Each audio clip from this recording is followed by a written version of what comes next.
एक सिंपल सा सवाल, अगर पढ़ाई बढ़े तो मार्क्स भी बढ़ेंगे, और अगर मोबाइल ज्यादा यूज करो तो मार्क्स कम होंगे। ऐसा क्यों होता है?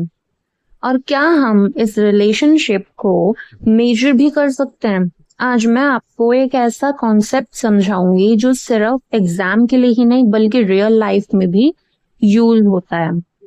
कोरिलेशन और रिग्रेशन।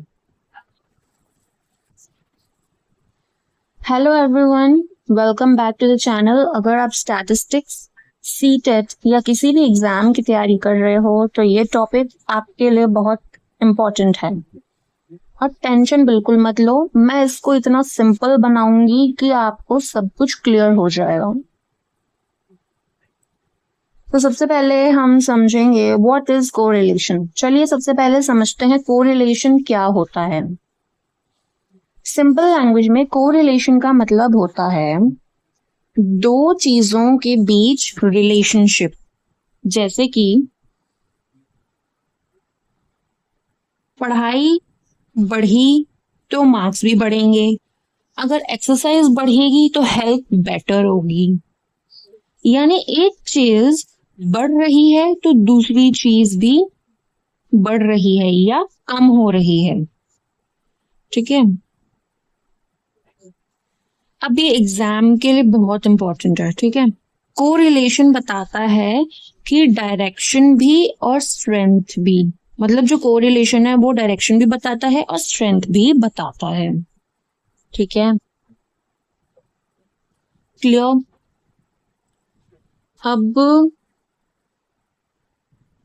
अब हम आते हैं रेंज एक्सप्लेनेशन पे। तो रेंज एक्सप्लेनेशन में कोरिलेशन की वैल्यू होती है -1 से +1 के बीच। ठीक है, अब +1 का मतलब होता है परफेक्ट पॉजिटिव, -1 का मतलब होता है परफेक्ट नेगेटिव, और 0 का मतलब होता है कोई रिलेशन नहीं। ठीक है, देन फिर आता है टाइप्स ऑफ कोरिलेशन। ठीक है, इसमें 3 टाइप्स के कोरिलेशंस होते हैं। Positive correlation, negative correlation and 0 correlation. अब 1 बाय 1 इसको समझेंगे। पॉजिटिव कोरिलेशन, जब दोनों चीजें एक साथ बढ़ती हैं। फॉर एग्जाम्पल, पढ़ाई बढ़ी तो साथ के साथ मार्क्स भी बढ़ गए, है ना, इसको बोलते हैं पॉजिटिव रिलेशन। अब हम बात करेंगे नेगेटिव रिलेशन की, जब एक बढ़ता है और दूसरा कम होता है। फॉर एग्जाम्पल, अगर आप मोबाइल का यूज बढ़ाओगे, मतलब मोबाइल ज्यादा यूज करोगे, तो मार्क्स क्या होंगे? ऑब्वियसली कम हो जाएंगे। तो ये होता है नेगेटिव कोरिलेशन। फिर हमारे पास आता है थर्ड, 0 कोरिलेशन, जब दोनों का कोई कनेक्शन नहीं होता। जैसे कि शूज का साइज और इंटेलिजेंस, दोनों में ही कोई रिलेशन नहीं है, राइट? कोई रिलेशन नहीं, मतलब 0 कोरिलेशन। ठीक है, फिर अब हम बात करेंगे कि रिग्रेशन क्या होता है, व्हाट इज रिग्रेशन। अब आते हैं नेक्स्ट कॉन्सेप्ट पे, रिग्रेशन। सिंपल वर्ड्स में रिग्रेशन का यूज होता है प्रेडिक्शन के लिए। मतलब अगर हमें एक चीज पता है तो हम दूसरी चीज का गेस लगा सकते हैं। फॉर एग्जाम्पल, अगर आपको पता है स्टूडेंट कितना पढ़ता है तो आप अप्रोक्स प्रेडिक्ट कर सकते हो उसके मार्क। ठीक है, फिर अगला आता है रिग्रेशन लाइंस। रिग्रेशन में हम यूज करते हैं lines, line of x on y, line of x on y and y on x. ठीक है, ये 2 तरीके के लाइंस हम यूज करते हैं। ये लाइंस हेल्प करती हैं प्रेडिक्शन में।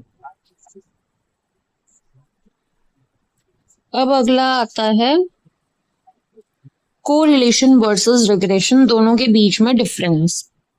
बहुत लोग कंफ्यूज होते हैं, तो सिंपल ट्रिक याद रखना, correlation is equal to relationship and regression is equal to prediction. बस इतना याद रखो, कभी गलत नहीं होगा।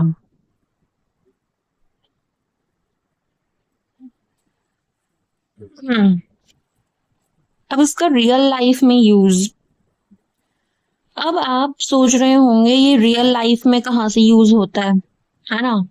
बिजनेस में यूज होता है, प्रॉफिट प्रेडिक्ट करने के लिए यूज किया जाता है बिजनेस में कोरिलेशन रिग्रेशन को, ठीक है। देन एजुकेशन रिसर्च में यूज होता है, साइंस और सोशल स्टडीज में यूज होता है। यानी ये टॉपिक सिर्फ एग्जाम के लिए नहीं है, रियल लाइफ में भी काम का है, ठीक है। अब आप मुझे कमेंट में बताओ, आपके हिसाब से मोबाइल यूज और मार्क्स के बीच कौन सा कोरिलेशन है, पॉजिटिव, नेगेटिव या जीरो? अगर आपको ये वीडियो सिंपल लगा और समझ आया तो लाइक जरूर करें, और ऐसे ही इजी एक्सप्लेनेशन के लिए चैनल को सब्सक्राइब कर लो। मैं आपके लिए और भी टॉपिक्स इसी तरह सिंपल बनाकर लाती रहूंगी। मिलते हैं नेक्स्ट वीडियो में।